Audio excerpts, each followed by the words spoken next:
Disturbing media this, disturbing media that. All I want from me. Hi. Oh my. You are currently being recorded. God, I hate that, dude. That stupid thing gets me every single time I walk out here. I gotta send that email later. Let me get my phone out. Wait, where's my phone? Oh my God, don't tell me I left it in the car. Whatever, it's not that big a deal. Just grab my phone and come back inside and send the email out. Yep, and it's right where I left it. Great, now it's gonna go off again. You are currently being recorded. Hi, you are currently being watched. Wait, what did it say? What? Whoa!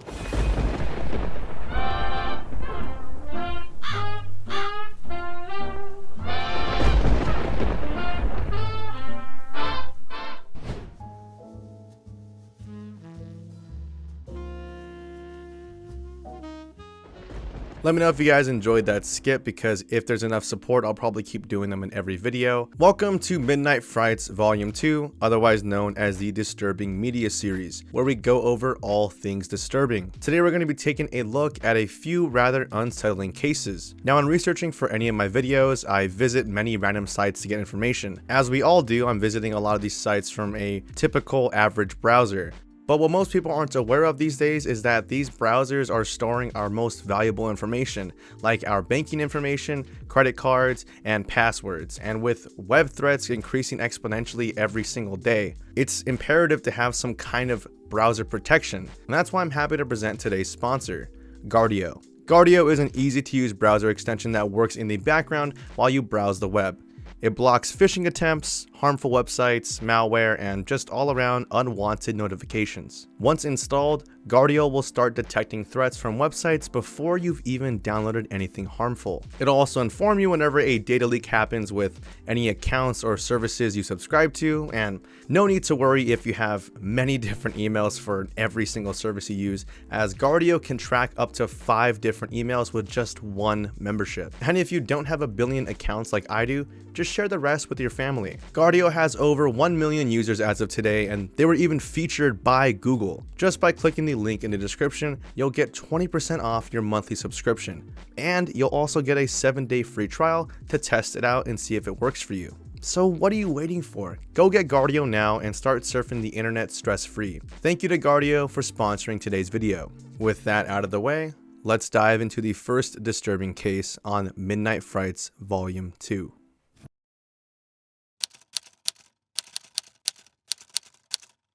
DJDeafJoey is quite an interesting case of a normal YouTuber turned weird and wildly out of touch. This channel is most infamous for a video on it titled "My Dead Great Grandma's Coffin in My Own Backyard," and it features a thumbnail of said dead grandma. First off, I want to point out that I can't believe this is not age restricted or anything, because my God. But anyways, this video is notorious because it showcases this man, which I presume is DJDeafJoey, talking about his dead grandma, which takes a rather drastic, disturbing turn when he opens up her casket to the audience and starts kissing it. Seriously, I'm not kidding. Once this little bar on the bottom right here is done loading, I'm gonna skip over to the clip because it's absolutely disgusting.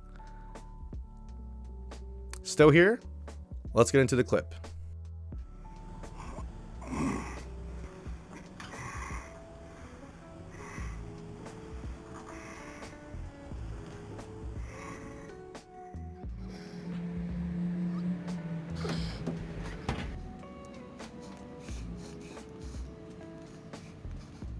If you watch the entire video, it's actually pretty clear that DJDeafJoey has good intentions. Now, I personally am kind of iffy on that because I don't agree with his decision to do all of this, but for the sake of the story, it does appear that he thinks he is doing what is best for himself and best for his grandma.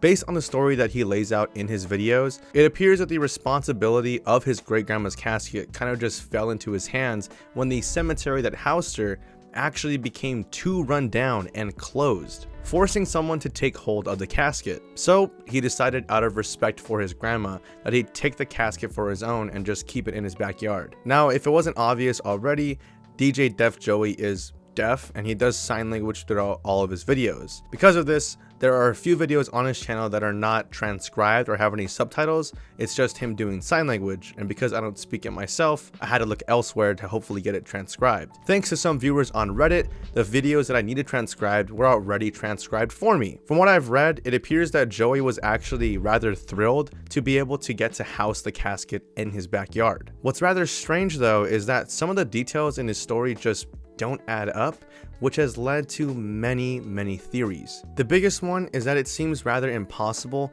for the great-grandma's body to have been this well preserved. Based on my research of body decomposition, it can take anywhere from a week to several years for a body to completely decompose. In fact, there's even some cases with modern embalming techniques where bodies can last up to 50 years. Given the fact that Joey said his grandma died in 1945, you might be able to put 2 and 2 together and realize that there's no possible way for the body to still be in one piece.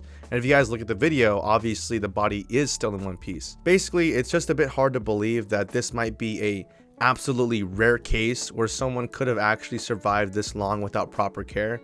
So most people tend to believe that he's either faking it or this is someone else's body entirely. As I said before, there have been many theories on what the hell is actually going on in these videos. The first one is that Joey is quite possibly a loner that doesn't really have anyone in his life. And as such, he created some kind of attachment to whatever person is in the casket, getting so close that he possibly even fabricates an entire story in his head about the person being a grandmother that might have never existed. Now, with all my videos, I'm just presenting all these theories. I'm not saying that this is fact or fiction. I'm just saying that this is a theory that's out there. I don't buy this one because there are several videos on his channel that show his family and friends, so I find it a little hard to believe that he's a loner because you can clearly see that he's not. The other theory is that he used a fake body in order to go viral and bring attention to the other videos on his channel. In the viral video that was posted on October 28th of 2010, he mentions that this was an earlier post that he is simply re-uploading. I imagine YouTube might have taken the original video down or something, and this does kind of ring true because there is an older video from 2009 titled Revisiting My Great-Grandma's Coffin in My Yard, where he shows his great-grandma's casket and opens it up. It's thought that the first video might have not done as well or just didn't get the attention that he wanted, and seeing as the other video on his grandma got age restricted, this might have been another fruitless attempt at views that just happened to go viral. Now, as far as this theory goes, I also don't believe this one either. I actually think that DJDeafJoey is telling the truth in all of his videos. One thing that I noticed when researching this was that Joey always posts about his grandma when it comes close to Halloween. This is because the supposed date that she passed away is on October 31st. In 1945, and he has 4 videos on his channel about his grandmother that were all posted in the month of October. One posted on October 29th in 2009, the famous one that went viral posted on October 28th of 2010, another video posted on October 26th of 2011, and the last one on his channel posted on October 4th of 2014. Because of how consistent the uploads are, and given how the grieving process usually works, I genuinely think he's being serious in all of his videos, and that this is probably just one of those rare cases where the body magically somehow is preserved. Try to put yourself in his shoes. If any of you have a dead relative that you were close to, I'm sure you can relate to the sentiment of getting depressed once their death anniversary rolls around. Just having the date near might leave you feeling a little bit nostalgic and wanting to reminisce about that special person. You might even go visit their grave and leave them some flowers or just go see them. I see what DJDeafJoey is doing as pretty much the same. The obvious difference is we're not going and digging up the casket and disrespecting our loved ones by putting them on camera and kissing them, but I do think that a lot of this story does hold a lot of truth to it. Now, the last thing I wanted to touch on was the fact that I personally don't agree with Joey's decision to do all of this. From what I've seen, he seems to think that what he is doing every year, opening up the casket, seeing her and kissing her on the mouth, is a normal grieving thing to do. But I think it's just straight up disturbing and weird.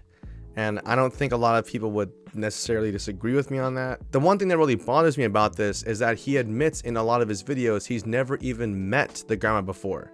So he's doing all of this. It's really concerning because How can you form an attachment to someone that you've never even met or seen? This, coupled with the fact that he also has his great-grandfather's skulls, just exhibits that Joey isn't really all there. The sad part of this entire thing is that his channel is actually pretty wholesome. Most of the time, he's just a regular old Joe talking about his experience seeing things on the internet. Whether it's him talking about his Christmas plans, complaining about IRS scammers, or just happy-go vlogs with his family. I say it's sad and a bit creepy because no one knows him for any of this. He's gonna forever be remembered as the guy who showed himself on camera kissing a 100-year-old dead person. Oh, and don't forget that fire intro that he plays at the beginning of each video.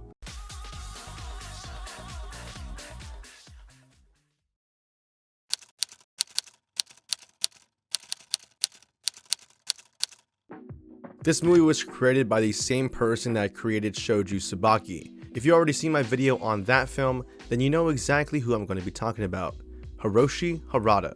Harada created a film during his early college years by the name of, I'm not even going to try and read that, but directly translated into English, it reads Lullaby to Big Sleep, which people now refer to as the Death Lullaby. The basic synopsis of the movie is a boy with a massive protruding tooth gets bullied all throughout his younger years, and I don't just mean beat up, I mean straight up beat the brakes off this kid. These bullies are ruthless, and the film takes you through this kid's journey as he deals with the struggle of everyday living while also dealing with the inevitable construction and modernization of his city, Gunma, which is located in Japan. The film is on this list because of how disturbing and grotesque it can be. There even exists a review of this movie on animeplanet.com where this guy just rips into the film, and as you can see from the categories, it's not really looking good for Death Lullaby, and honestly for good reason. On the surface, the movie does appear to just be another messed up, gory shock flick that is made for the sole intention of just disgusting the viewer, and when I first watched it, I felt much of the same. A lot of the movie isn't really coherent, and even the first minutes of the film, we just get this image of a random girl that out of nowhere begins bleeding, accompanied with an ear-piercing sound that's then played right after. This is how the movie opens. And throughout the film, we see other scenes like this with a hyper close-up photo of this girl accompanied with the same ear-piercing noise. There's also a weird scene involving this boy violating another girl by force. The same boy also gets absolutely rocked by this group of bullies throughout the film. And then what's even stranger than all of that is the fact that there's these like propaganda-like scenes that people took as the creator of the film trying to insert subliminal messages for his own personal agenda. And honestly, if you or someone else watched the film right now and that's all that you've taken away from it, I wouldn't blame you, because that's what it looks like. Thankfully, I actually gave this one a chance and decided to look a little deeper into things because I really believe that the Death Lullaby is a film worth watching once you understand why it was made. If you pay close attention to the film, it tells a loosely true story of Hiroshi Harada's upbringing. In a short interview about the Death Lullaby, he admits that he was born in Gunma, Japan in 1962, much like the protagonist in the movie, and growing up during that time, he saw Japan's economic growth and the aftermath of such an occurrence. Large-scale development was being implemented in Japan, causing residents to be forcibly evicted from their homes, with his parents having construction forced upon their home when Olympic Road was being built. This is why in the movie there are these seemingly random scenes like this one. We jump from the kid being brutalized to a scene of a bulldozer just randomly breaking buildings apart. These scenes are supposed to tell Harada's experiences growing up. He would spend all day at school getting bullied by a lot of people for some disabilities that he had growing up, and just when he thought that he'd had enough and he'd be able to go home and have a nice cozy time, he's met with a bunch of construction and people trying to tell him that he can't live at his house anymore. So a lot of scenes like this are in the film, and they're done in an experimental fashion to get across what Harada was dealing with during his early years of life. Not only did he struggle with bullying throughout most of his childhood, but even at home, he, along with his family and the rest of people in Gunma, Japan, had to deal with all this invasive construction that was taking place all around the area. And you might be wondering why someone would choose to make an experimental film instead of just participating in protests or you know, becoming a political activist or something that might be seen as, you know, more productive. Well, in that interview from earlier, Harada admits that he is not really good at protesting words of anger to his country or to society, and because of this, he decided to show off his intention in a format that he can properly make, which in this case is animation. So if you choose to watch the Death Lullaby after this, go into it with the knowledge of Harada's early years. I will leave a link below for those people that want to watch the film themselves, but just remember that even though I'm talking about it in a nice, lighthearted way here, there are a ton of scenes in the movie that will disturb you if you're not used to seeing this type of grotesque film.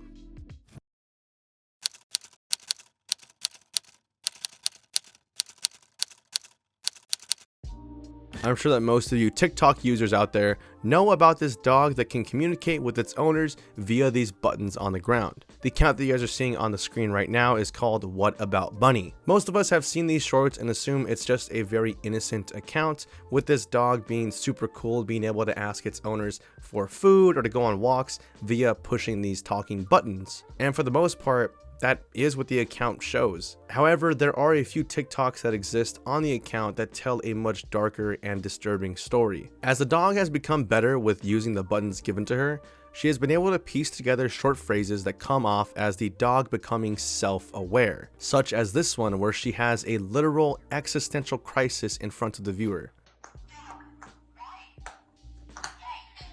Dog, why? I don't know how to answer that. Asking dog why dog, which I feel like can only be taken as why am I a dog, clearly showing that she has some kind of cognizance or some self-awareness of the fact that she doesn't really understand what she is or why she is a dog in the first place. And then there's other videos like this where the dog asks when it's going to die.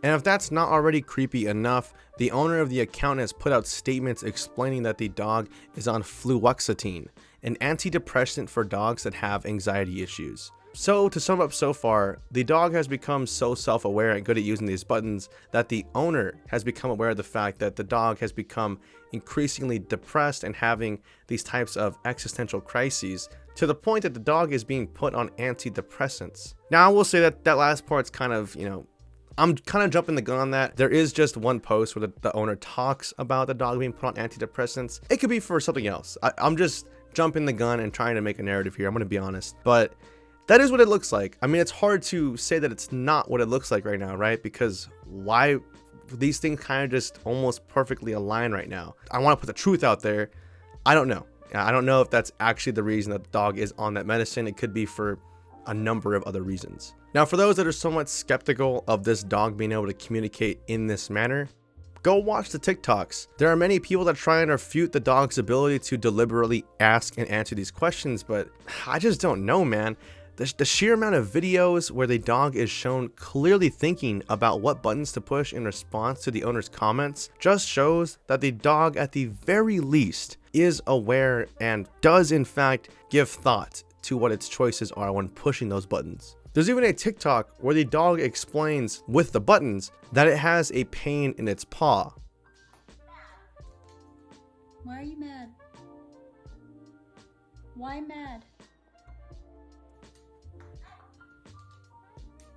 Where is your ouch?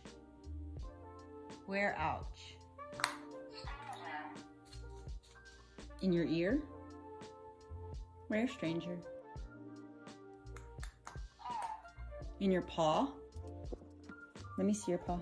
The owner then finds a piece of sharp wood that was embedded in the paw. And there's many other examples of the dog using commands like this on the TikTok page. And since those disturbing self-aware TikToks were discovered a few years ago, it does appear, like I said earlier, that the dog is mostly fine now. I say mostly because there is the occasional slip up, like this video from June of last year, where Bunny asks what a dog is.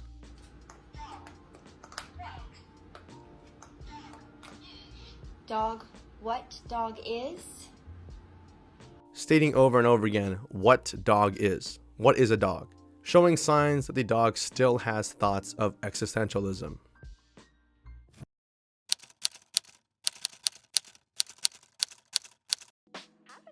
Junji Ito.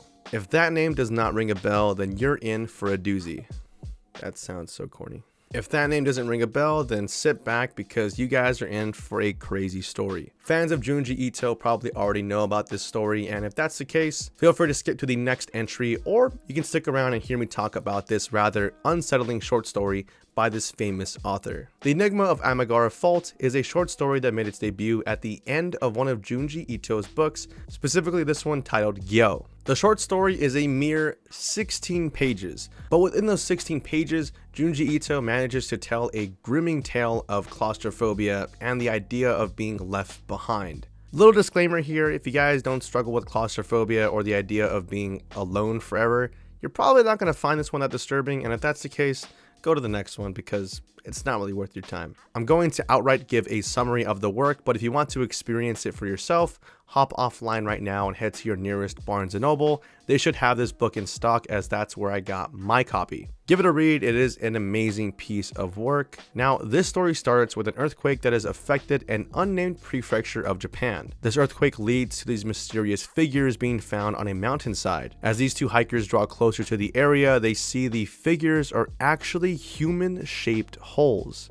Scientists began struggling to find out just how deep these mountain holes go, and after further speculation about the holes, this woman named Yoshida explains that she was drawn to this area where the holes are after seeing a hole on TV that matched her exact silhouette. A man overhears this and takes them to what he believes is his hole. The man explains that he was also mysteriously and magically drawn to his hole, and when met with skepticism from the crowd, he begins taking off his clothes and just straight up enters the hole, disappearing inside without so much as a trace, sending the public into panic as Yoshida begins having a crisis herself about needing to climb into her hole because it was made for her. The main character in this, named Owaki, decides to block up the hole for her, reassuring her that she does not need to go inside because it will just result in her death. The two decide to go to sleep for the night, only for Owaki to have a chilling nightmare about being forced to enter one of these holes. And then we see a very detailed depiction of what might happen when someone slips into their silhouette. His neck and limbs are stretched and distorted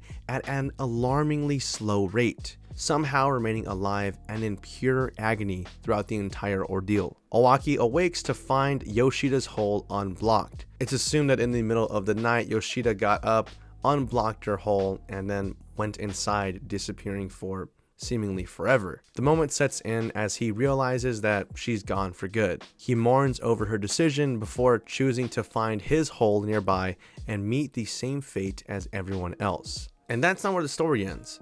Several months later, scientists see another fault that formed on the other side of the mountain. Only this time, the holes are elongated and very chaotic looking. As one worker examines them with his flashlight, a horrifying figure is seen slowly sliding towards them. Nothing about this black figure is recognizable aside from a pair of eyes and white teeth. What's extremely chilling about this is the psychological aspect of this story. The idea that people are having a deep, uncontrollable urge to essentially unalive themselves by entering what's supposed to be their hole. Also, the overwhelming fear that builds in you as you might walk up to the side of the mountain and notice there's a hole specifically made for you. For those that aren't unnerved by this, I want you to try and imagine this actually happening in real life. Imagine for a second that you and your friends see this on TV and you guys go and check it out yourselves. You see one or two people enter their holes, and then almost by mistake or by happenstance, you see one that fits your exact shape.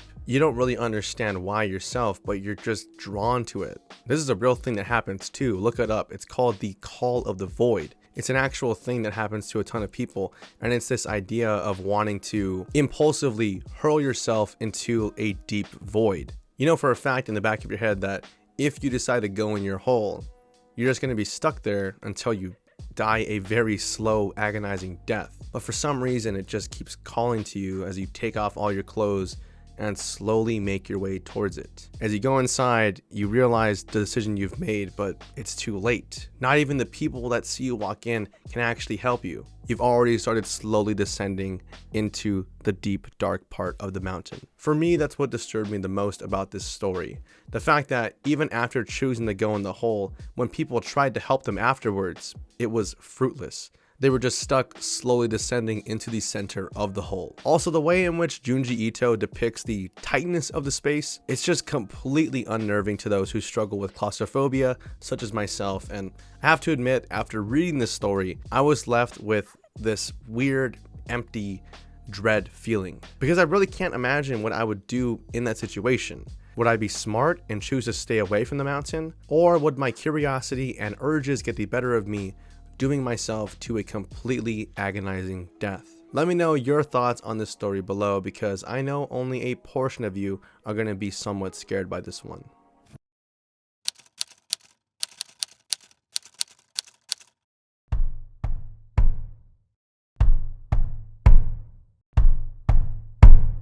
This noise was all that the survivors of the Pearl Harbor attack were hearing amongst the wreckage of the USS West Virginia.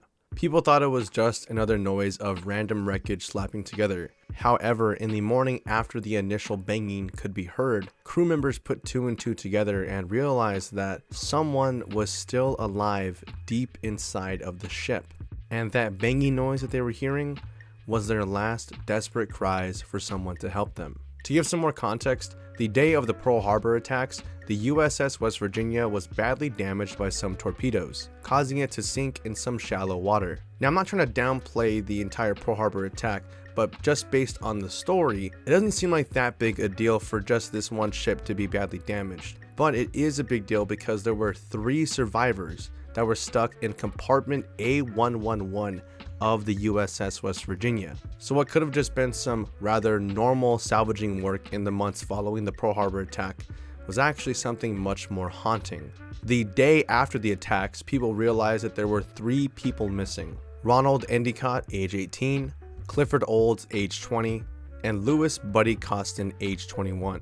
Those were the 3 people that were trapped inside, and they tried their best to communicate to those on the outside of the wreckage that they were still alive inside of the ship. They did this by constantly banging on the walls day in and day out. It was so disturbing to a lot of the crew members that the Marines would actually request to not be put on duty because they didn't want to hear the constant banging, because they knew exactly where it was coming from. And you might be thinking, hearing that, why was no one trying to save them?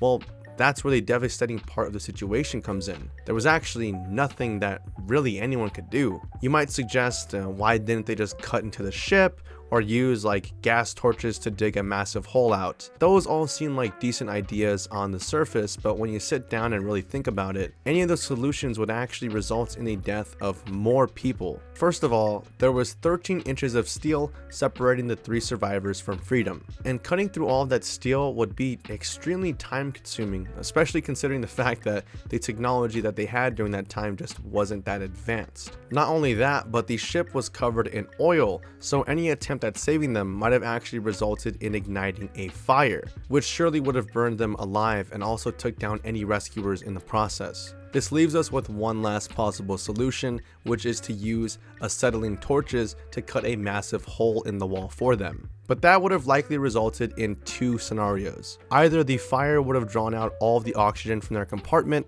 resulting in a faster death, or it would have resulted in water flooding in.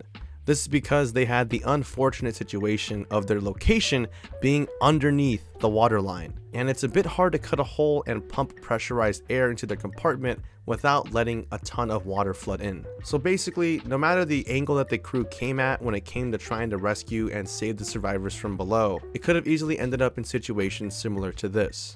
All people could do was sit there and wait until the 3 members wasted away, and so they did. Several months later, the USS West Virginia was safely risen, and they were finally able to recover the bodies. The most shocking discovery was to come as they made their way inside of the ship. Once crewmates finally broke inside the compartment that they were trapped in, they found a rather chilling sight. A calendar with 16 days X'd out in red pencil, from December 7th to December 23rd, implying that the crewmates that were inside didn't just perish after one day. It took a near 16 agonizing days for the crew to actually pass away inside of compartment A111.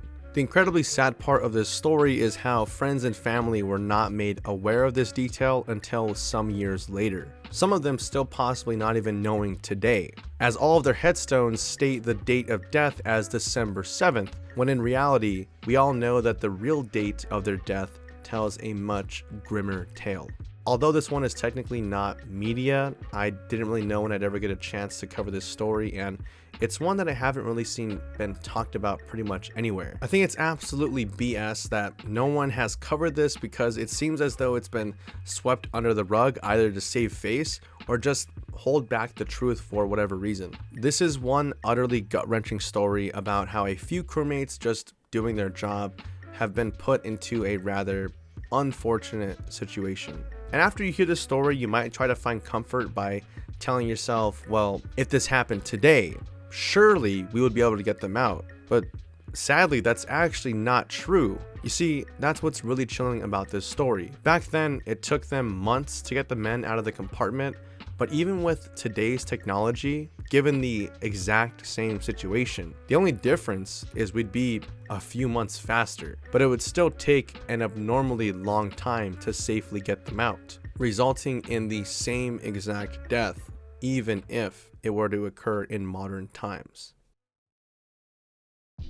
That's going to be it for today for the Disturbing Media Volume 2, otherwise known as Midnight Frights. Let me know if you guys enjoyed this episode. If you guys have any suggestions for stuff that you guys want me to go over, whether it's analog horror, random obscure YouTube videos, or any type of disturbing media of any sort, books, movies, films, TV shows, whatever, even if it's just a single scene. Let me know all of those down below. And before I forget, let's do the patron shout out. Thanks to everyone that has joined the Patreon. We actually have around 6 members as of today. So a huge thanks to Cat B, Cody Sessler, Milk, Potato Dust, Dana Rose, and Kawami. Thank you to all of you guys for not only being a patron supporter, but also choosing to be the absolute highest tier on the Patreon. This is actually freaking crazy because I do have 2 other tiers, but this is the only one that's been chosen as it's the most popular. You guys do get access to all of the 6 behind the scenes videos that I have out right now. As of posting this video, I should be following this one up with a behind the scenes on my Midnight Fright series as well. So be on the lookout for that if it's not already out. So thank you to all of you guys, and thank you to everyone that watches the videos. Even if you can't support me on Patreon, just watching the videos is enough. I know I made a whole video about my situation with getting demonetized, but I'm doing just fine right now. I just can see the decline of YouTube kind of coming in during this year, so I'm just preparing for the worst. Now with all that said, I will see you guys in the next video. Thanks for watching.